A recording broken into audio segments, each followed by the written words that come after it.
What's up, everybody? It's Misty and welcome to Gardening with Green. Today I'm going to show you guys my SUNGOLD tomato plant.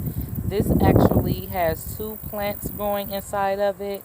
I originally grew these from seed back in April and they have been producing very well. I've never grown SUNGOLD tomatoes, but they are so sweet and delicious, and I'm glad I decided to add this to my garden this year.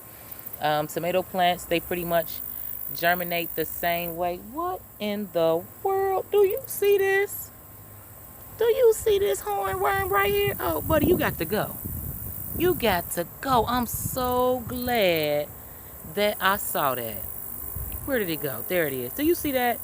That little plant right there would have been demolished. That little piece of fruit in this whole plant would have been demolished if I hadn't seen that. I'm about to get rid of that right now. Hold on just a second. Okay, I'm back. You gotta go, buddy. You have got to go. Ooh, it's stuck on there too. Ooh, these are so gross and mushy. Look at it. It's just, it's just stuck on there. I had to get that off of there. Okay, sorry about that. But anyway, okay, that was a hornworm, and that will destroy your whole plant. Like last year I grew beefsteak tomatoes and I didn't catch it, and I came back the next day and my whole plant was destroyed. Anyway, back to what I was saying. SUNGOLD tomatoes are so sweet and delicious, and they have this bright orange color, as you can see here, and they are very delicious. I harvested some yesterday, and I see now that I'm going to have to harvest some more when I get done with this video.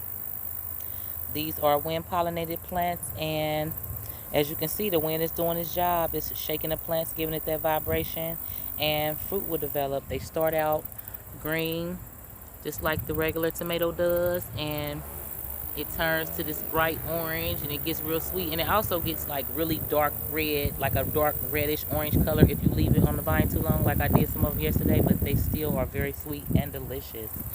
If you like my video, please make sure you subscribe to my channel, Garden with Green. Hit me with the like button. Hit me with a comment. Any tips or tricks is greatly appreciated.